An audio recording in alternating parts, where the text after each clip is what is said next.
আমি এখানে ফিরে এসেছি শুধু তোমার জন্য। আমি তোমাকে আর কারো হতে দেব না। শুভ্র রোদেলাকে ডক্টর দেখিয়ে সব ট্রিটমেন্ট সেরে এখন তাকে বকাবকি করে বিছানায় বসিয়ে রেখেছে। রোদেলা মুখ ভার করে বসে বসে শুভ্রর কর্মকাণ্ড দেখে যাচ্ছে। শুভ্র নিজের এবং রোদেলা সব কাপড় চোপড় লাগেজে গুছিয়ে নিচ্ছে। আজই ফিরে যাবে তারা। এখানে আর এক মুহূর্ত থাকতে ইচ্ছা করছে না তার। রোদেলা মুখ গোমড়া করে বলল, সত্যি চলে যাচ্ছি আমরা? হ্যাঁ, সত্যি চলে যাচ্ছি। আমি তো সরি বললাম। আমি আপনার সব কথা শুনে চলবো, আর অবাধ্য হব না। শুভ্র রাগ কিছুটা কমে এলো। কোমল দৃষ্টিতে একবার রোদেলার দিকে তাকিয়ে আবার নিজের কাজে মন দিতে দিতে বলল, বারবার এমন হচ্ছে তোমার সাথে। আমি আর রিস্ক নিতে চাই না। এর চেয়েও আরো বড় কোনো বিপদ হবে না তা তো বলা যায় না। আমার উপর রেগে গিয়ে আপনি এমন করছেন, তাই না? শুভ্র তাকালো রোদেলার বিষণ্ণ মুখের পানে। তারপর দীর্ঘশ্বাস ফেলে রোদেলার সম্মুখে এসে বসলো। তার গালে আলতো করে হাত রেখে করুণ সুরে বলল, আমি তোমার উপর একদম রেগে নেই রোদ। তোমার কোনো দোষ নেই এতে। তাহলে আমি রাগ করবো কেন? আমার আসলে একটা বড় প্রবলেম আছে। আমি অল্পতে খুব দুশ্চিন্তায় পড়ে যাই। কোনো কিছু হারিয়ে ফেলার ভয় হয় সবসময়। আর সেই ভয়টা যখন নিজের মনে খুব করে জেঁকে বসে, তখন নিজেকে সামলানো দায় হয়ে পড়ে আমার এখন সেই ভয়টাই হচ্ছে। কেন যেন মনে হচ্ছে আমি যদি তোমাকে হারিয়ে ফেলি। আমি তোমায় কিছুতেই হারাতে চাই না রোদ। আমি কথা দিচ্ছি, তুমি সুস্থ হয়ে গেলে আমি আবার তোমাকে ঘুরতে নিয়ে যাব, এর চেয়েও ভালো জায়গায়। প্রমিস মাই সানশাইন। গভীর চুম্বন এঁকে দিল সে তার সানশাইনের কপালে। রোদেলা হাসি মুখে চোখ বন্ধ করে তা গ্রহণ করে নিল। পরদিন ভোরবেলায় বাড়ি ফিরে এসেছে শুভ্র আর রোদেলা। যখন থেকে এসেছে তখন থেকে শুভ্রর মা শুভ্রকে বকেই চলেছে। তিনি রোদেলার এমন অবস্থার জন্য শুভ্রকেই দায়ী করছেন। কেন সে রোদেলার পর্যাপ্ত খেয়াল রাখেনি? কেন একা ছেড়েছে? এবার রোদেলার মা বাবাকে কি জবাব দেবেন তিনি? রোদেলা শাশুড়িকে শান্ত করার উদ্দেশ্যে বলল, মা আমি একদম ঠিক আছি তো। কেন এত চিন্তা করছো তুমি? চুপ কর তুই। কেমন ঠিক আছিস তা তো দেখতেই পাচ্ছি। শুভ্র আমাকে তখনই সব ফোনে বলেছে। ভয়ে তখন থেকে আমার হাত পা কাঁপছে। ভাগ্যিস ওই ছিনতাইকারীগুলো আরো বড় কোনো ক্ষতি করেনি তোর। আর এই ছেলেকে নিয়ে আমি যে কি করব? ওখানে গিয়েও তার কাজ আর কাজ করতেই হলো। বউয়ের দিকে কোনো খেয়াল ছিল না। হয়েছে শাশুড়ি মা, এবার চুপ করো। অনেক বকেছ আমার স্বামীকে, এবার বেচারাকে ছেড়ে দাও। স্বামীর প্রতি খুব দরদ না? তোকেও কান মলে দেওয়ার দরকার ছিল, কিন্তু তুই অসুস্থ বলে দিতে পারছি না। স্বামীর প্রতি এতই যখন ভালোবাসা, তাহলে কথা শুনিসনি কেন তখন? তাহলেই তো এমন হতো না। শুভ্র এবার মায়ের প্রতি খুশি হয়ে মায়ের পাশে এসে বসে বলল, যাক এতক্ষণে তোমার জ্ঞান ফিরেছে। আমি তো তোমার আদরের বৌমাকে তাই বলছি। আমার কথা না শুনে জেদ ধরে একা একা বেরিয়ে গেল তখন। তারপরেই এই বিপত্তি। রোদেলা ভুরু কুচকে অভিমানী স্বরে বলে উঠল, হ্যাঁ সবাই মিলে এখন আমাকেই বকবে। আমি যে অসুস্থ সেদিকে কারো খেয়াল নেই। সে তখন থেকে বকেই চলেছে শুধু। এত বকা খেয়ে আমার পেট ভরে গেছে, ফেটে যাচ্ছে এবার। শুভ্র আর তার মা একে অপরের দিকে তাকিয়ে অট্ট হাসি হেসে উঠলেন। শুভ্রর মা রোদেলার মাথায় হাত বুলিয়ে দিয়ে বললেন, ঠিক আছে আর বকবো না। এবার বল, কেমন ছিল তোদের হানিমুন ট্রিপ? রোদেলা লাজুক দৃষ্টিতে তাকালো একবার শুভ্রর দিকে, তারপর আবার মাথা নিচু করে ফেললো। শুভ্র তখনই উঠে দাঁড়িয়ে মায়ের উদ্দেশ্যে বলল, আমি একটু বের হচ্ছি আম্মু। কথাটা বলে সে রোদেলার দিকে তাকিয়ে আছে নীরব হয়ে। তখন তার মা বললেন, ঠিক আছে তুমি তোমার বউকে সরাসরি মুখেই বলতে পারো, চোখে চোখে বলার কি প্রয়োজন? তিনি মুখ টিপে হাসলেন। শুভ্র লজ্জা পেয়ে কপাল কুঁচকে বলল, আম্মু তুমিও না টায়ার্ড হও না? না বাই দ্য ওয়ে রোদ, সাবধানে থেকো। রোদেলা মাথা নেড়ে ঠিক আছে বলল। শুভ্রর মা আবার বলে উঠলেন, শুভ্র বেশি দেরি করিস না। তোর মিতা আন্টি আমাদের সবাইকে ইনভাইট করেছে তার ছেলের বিয়েতে, সবার যাওয়া আবশ্যক। ঠিক আছে কিন্তু রোদ, আমি যাব। রোদেলা খুব উৎফুল্ল হয়ে বলে উঠল। কিন্তু শুভ্রর কড়া দৃষ্টি চোখে পড়তেই আবার মিয়ে গেল। চাপা স্বরে বায়না ধরে বলল, আমি এখন ঠিক আছি তো, যাই না প্লিজ? আচ্ছা ঠিক আছে। শুভ্র বেরিয়ে গেল। তখন শুভ্রর মা আবার বললেন, কিরে বললি না তো কেমন কাটলো তোদের হানিমুন? ওই আর কি, যেমন কাটার কথা। 2 দিন তো মাত্র থাকলাম। তবে আমি এক অন্য শুভ্রকে পেয়েছি সেখানে গিয়ে। মানে সেখানে যাওয়ার আগে ওনাকে আমি যেমন ভাবতাম, যাওয়ার পর যেন পুরো অন্যরকম দেখলাম। একদম অন্যরকম। আমি সারা জীবন এমন শুভ্রকেই চাই মা। শেষ কথাটা সে লাজুক হেসে মাথা নিচু করে বলল। শুভ্রর মা প্রশস্ত হেসে তার মাথায় হাত বুলিয়ে দিতে দিতে বললেন, আমার শুভ্র কিছুটা রাগী। কিছুটা না, বেশ অনেকটাই রাগী। তবে ওর মনটা খুব ভালো রে, কোনো খাদ নেই ওর মনে। আমি জানি এবং বিশ্বাস করি তোরা দুজনে অনেক অনেক বেশি সুখী হবি জীবনে। আমাদের সবার দোয়া তো তোদের সাথেই আছে। এটা বলে তিনি রোদেলাকে বুকে টেনে নিলেন। রোদেলা ওনার বুকে মাথা রেখে মনে মনে নিজেকে বড় ভাগ্যবতী দাবি করতে থাকলো। শুভ্র রোদেলাকে ডাকতে ডাকতে রুমে প্রবেশ করতে যাচ্ছিল, কিন্তু দরজার কাছেই থেমে গেল। বিস্ময়ে মুখ হা হয়ে গেল তার মুগ্ধতায় দৃষ্টি স্থির। রোদেলা একটি গাঢ় খয়েরি রঙের অর্গানজা শাড়ি আর সাথে হালকা জুয়েলারি দিয়ে নিজেকে সাজিয়ে নিয়েছে। তাতেই যেন চোখ ধাঁধানো সুন্দর লাগছিল তাকে। চুলে খোপা করায় আর ব্লাউজের গলা বড় থাকায় পিঠের অনেকটা অংশ উন্মুক্ত হয়ে আছে। শুভ্র ধীর পায়ে এগিয়ে গেল তার কাছে। এই মুহূর্তে সে আয়নার সামনে দাঁড়িয়ে গলা নেকলেসের হুক লাগাতে হিমশিম খাচ্ছে। শুভ্র তা খেয়াল করলো, অতঃপর হাত রাখলো রোদেলার হাতের ওপর।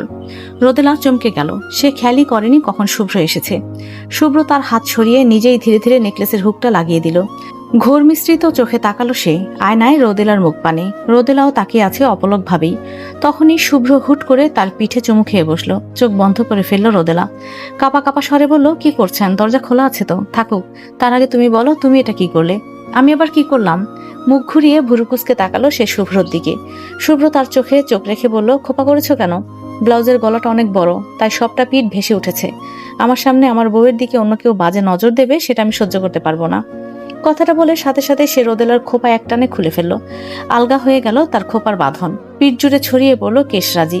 অতঃপর তাকে পুনরায় আয়নার দিকে ঘুরিয়ে দিয়ে তার কাঁধে চিবুক ঠেকিয়ে চোখে চোখ রেখে শুভ্র বলল, এবার আর কোনো ভয় নেই, আর খুব সুন্দর লাগছে তোমায়, খুব আবেদনময়ী লাগছে, নিজেকে সামলানো দায় হয়ে যাচ্ছে আমার। শুভ্র রোদেলার ঘাড়ে মুখ গুজে দিতেই রোদেলা হুট করে বলে উঠল, মা ডাকছে, ছাড়ুন। সঙ্গে সঙ্গে নিজেকে ছাড়িয়ে এক ছুটে বেরিয়ে গেল সে রুম থেকে। শুভ্র স্ট্যাচু হয়ে দাঁড়িয়ে রইল কিছুক্ষণ, এরপর একা একাই হেসে হেসে বিড়বিড় করতে লাগলো, আহ প্রফেসর শুভ্র তালুকদার, এটা কি হয়ে গেল তোমার সাথে? এ কেমন রূপ তোমার? তোমার এমন আচরণ দেখে আমি নিজেই হতবাক হয়ে যাচ্ছি। এ মেয়েটা দুদিনেই তোমার অবস্থা নাজেহাল করে দিল। আজ রাতের জন্য রেডি থেকো মিসেস শুভ্র। ফিরতে ফিরতে রাত হলো তাদের। রোদেলার রুমে এসে আয়নার সামনে দাঁড়িয়ে সব জুয়েলারি খুলতে লাগলো। তখনই শুভ্র এসে তাকে পেছন থেকে জড়িয়ে ধরলো শক্ত করে। ফিসফিস করে বলে উঠল, এই মুহূর্তটার জন্য অপেক্ষা করছিলাম আমি আজ সারাদিন। ফাইনালি তোমায় একা পেলাম আমি। তোমার স্মেলটা মিস করছিলাম। আমি একটা জিনিস পেয়েছি। আমাকে পেয়েছো? আপনি কি জিনিস নাকি? না, তোমার স্বামী। আরো শক্ত করে জড়িয়ে ধরলো সে রোদেলাকে। রোদেলা হেসে ফেললো। কিছুক্ষণ কেটে গেল এভাবেই। তারপর সে নিজেকে ছাড়িয়ে ঘুরে তাকালো শুভ্রর দিকে। আমি এটা আলমারির ড্রয়ারে একটা বক্সে পেয়েছি, এই প্রথম দেখলাম এটা। রোদেলা শুভ্রর হাতে একটা মেয়ের ছবি দিল। শুভ্র ছবিটি হাতে নিয়ে দেখলো গভীর দৃষ্টিতে, কিন্তু ধীরে ধীরে তার মুখ রক্তিম বর্ণ ধারণ করলো রাগে। রোদেলা সরল মনে জিজ্ঞাসা করলো, কে এই মেয়েটি? কোথায় পেলে তুমি এই ছবি? আমি আমার রিংটা খুঁজে পাচ্ছিলাম না, আর সেটা খুঁজতে গিয়েই একটা সুন্দর বক্স পেলাম, আর তাতেই এই ছবিটা ছিল। শুভ্র কপাল কুঁচকে তাকিয়ে আছে ছবিটির দিকে। কিছু বলছেন না দেখে রোদেলা তাকে একটু টিস করার জন্য মজা করে বলল, মেয়েটি কে? আপনার এক্স গার্লফ্রেন্ড নিশ্চয়ই। রোদেলার মুখের কোণে হাসিটা মিলিয়ে গেল যখন শুভ্র ক্রুদ্ধ চোখে তাকালো তার দিকে। দেখতে অনেক ভয়ঙ্কর লাগছে শুভ্রকে। কি বললে তুমি? আমি জানি না এই মেয়েকে, চিনি না আমি। কে রাখলো তার ছবি এখানে? চেঁচিয়ে উঠল সে। রোদেলা চমকে গেল আচমকা শুভ্রর এমন আচরণে। শুভ্র ছবিটাকে ছিঁড়ে টুকরো টুকরো করতে লাগলো। এমনভাবে সে ছবিটাকে ছিল যেন তার জীবনের সমস্ত রাগ জেদ এই ছবিটার ওপরেই। এই দৃশ্য দেখে রোদেলা নিজেকে সামলাতে পারল না। সেও কিঞ্চিত চেঁচিয়ে বলল, ছবিটা এভাবে ছিলেন কেন? এত রেগে গেলেন কেন আপনি হঠাৎ? কে এই মেয়ে বলুন আমায়। আমি বলেছি আমি জানি না, এই মেয়েকে চিনি না আমি। বারবার এই প্রশ্ন করবেন আমাকে, না হলে কিন্তু কি বলুন? ডোন্ট ক্রস ইউর লিমিট রোদেলা, আর একবারও এই প্রশ্ন করবেন আমায়। রোদেলাকে এক বিস্ময় আর সন্দেহের সাগরে ফেলে দিয়ে চলে গেল শুভ্র রুম থেকে। রোদেলা নির্বাক হয়ে দাঁড়িয়ে রইল কিছুক্ষণ, তারপর ধীরে ধীরে ফ্লোরে পড়ে থাকা ছবির টুকরোগুলো হাতে নিয়ে বলল, উনি কি সাইকো? এমন আচরণ কেন করলেন আমার সাথে?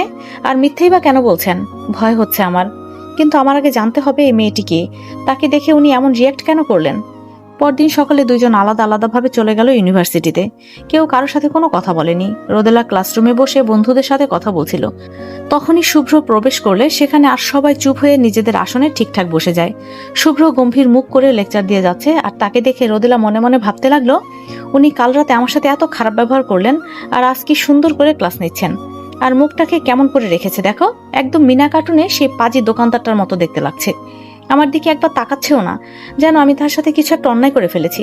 ঠিক আছে মাস্টার মশাই, আমিও জেনেই ছাড়বো ওই মেয়েটার পরিচয়, কিন্তু তার আগে আমি আমার রিভেঞ্জ নিব আপনার থেকে। কিভাবে নেওয়া যায়? মনে মনে নিজের সাথে কথা বলছিল সে। সেই সময় প্রিন্সিপাল ক্লাসে ঢুকলেন। শুভ্র সহ সব স্টুডেন্টরা তাকে সালাম দিল। তিনি সবার উদ্দেশ্যে বললেন, সেশনের মাঝামাঝি সময়ে একজন নতুন স্টুডেন্টকে অ্যাডমিট করা হয়েছে, তাই হয়তো তারও কিছু প্রবলেম হতে পারে, আবার তোমাদেরও হতে পারে। তাই আমি তাকে নিয়ে এলাম সাথে করে তোমাদের সাথে পরিচয় করানোর জন্য। সে খুবই ব্রিলিয়ান্ট, তোমরা একটু হেল্প করলে সেই গ্যাপটা কভার করতে পারবে, আই হোপ। তারপর তিনি ইশারা করতেই একটি ছেলে ক্লাসরুমে প্রবেশ করলো, কিন্তু তাকে এই মুহূর্তে এখানে এভাবে দেখবে ভাবতেই পারেনি শুভ্র এবং রোদেলা। দুজনেই একসাথে মনে মনে বলে উঠল, জিসান। প্রিন্সিপাল শুভ্রর উদ্দেশ্যে বলল, প্রফেসর শুভ্র, এই ছেলেটি খুবই ব্রিলিয়ান্ট, আমি আশা করছি আপনি ওকে নিয়ে খুবই প্রাউড হবেন। জিসান, এবার তাহলে সবার সাথে পরিচয় হও আর মন দিয়ে ক্লাস করো। প্রিন্সিপাল চলে গেলেন। তিনি চলে যেতেই শুভ্রকে সালাম দিল জিশান। তারপর সবার সাথে একে একে পরিচিত হতে থাকলো। শুভ্র কড়া দৃষ্টিতে তাকিয়ে আছে জিসানের দিকে। অজান্তেই তার মাথার রক্ত টকবক টকবক করছে রাগে। শুভ্রর এমন মুখভঙ্গি দেখে রোদেলার মাথায় একটা আইডিয়া এলো। সঙ্গে সঙ্গে সে জোরে ডাক দিল জিশানকে, জিশান এদিকে এসো, আমার পাশে বসো। শুভ্র কপাল কুঁচকে অবাক হয়ে তাকালো রোদেলার দিকে। রোদেলার পাশের সিট খালি দেখে জিশান খুশিতে বিস্তর হাসতে হাসতে এগিয়ে এসে বসলো রোদেলার পাশে। রোদেলা জিশানের দিকে তাকিয়ে প্রশস্ত হাসতে হাসতে আর চোখে তাকালো শুভ্রর দিকে। শুভ্রর অগ্নিদৃষ্টি দেখে কিছুটা ভরকে গেল রোদেলা, কিন্তু মনে মনে খুব তৃপ্তি পেয়ে বিড়বিড় করলো, মাস্টার মশাই, এটা হচ্ছে কাল রাতের জন্য পানিশমেন্ট। ক্লাস শেষে রোদেলা জিশানের সাথে হেসে হেসে কথা বলে যাচ্ছিল। তখন পেছন থেকে শুভ্র ডেকে উঠল। রোদেলা পিছু ফিরে তাকালো শুভ্রর দিকে। সম্মানের সাথে জবাব দিল, ইয়েস স্যার, কিছু বলবেন? কোথায় যাচ্ছ তুমি? বাসায় যাব। ঠিক আছে, তাহলে আমার সাথে এসো, আমি নিয়ে যাব তোমায়। Thanks for your concern sir, but তার কোনো প্রয়োজন নেই।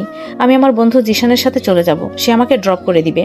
এটা বলে সে আবার চলে যাচ্ছিল, কিন্তু শুভ্র আবার আটকালো তাকে। দাঁতে দাঁত চেপে বলল, দেখো রোদেলা, আমি সুন্দর করে বলছি, আমাকে রাগিও না। আপনাকে অনেক ধন্যবাদ আপনার সুন্দর ব্যবহারের জন্য, কিন্তু আমি আপনার সাথে যাব না, আমি জিশানের সাথেই যাব। জিশান এসো। জিশানের হাত ধরে টানতে টানতে সে চলে যাচ্ছে শুভ্রকে একা রেখে। শুভ্র অবাক চোখে দেখছে জিশানের সাথে ধরে থাকা রোদেলার হাতটি। তারপর জিশানের দিকে তাকাতেই দেখতে পেল জিশান পিছু ফিরে তার দিকে তাকিয়ে এক গালে তাচ্ছিল্যের হাসি হাসছে। তা দেখে শুভ্র রেগে মেগে আগুন হয়ে গেল। ভারী ভারী নিঃশ্বাস ফেলতে লাগলো রাগে। হাঁসফাঁস লাগছে তার খুব। তাই গলার টায়ের বাঁধন হালকা করে নিল। তুমি খুব বড় ভুল করলে রোদ, এর ফল তুমি শীঘ্রই পাবে। Just wait and watch. Rodela বাসায় ঢুকে সদর দরজা বন্ধ করে দোতলা নিজের রুমের দিকে যাচ্ছিল। ঠিক সেই মুহূর্তে কলিং বেল বেজে উঠল। একাধারে বেজেই চলেছে। রোদেলা বিরক্তির সুরে বলল, উফ, আসছি আসছি, কে এলো এখন? ওহ, মাস্টারমশাই এসছেন নিশ্চয়ই। দরজা খুলে দিতেই সে দেখতে পেল এলোমেলো অবস্থায় দাঁড়িয়ে থাকা শুভ্রকে। চুল এলোমেলো হয়ে আছে, স্যুটটা কাঁধের একপাশে ঝোলানো, শার্টের কয়েকটা বোতাম খোলা। খুবই অগোছালো লাগছে তাকে দেখতে। রোদেলা অবাক হয়ে তাকে দেখছে। এত পরিপাটি মানুষটার হঠাৎ এমন অগোছালো অবস্থায় কিভাবে হলো?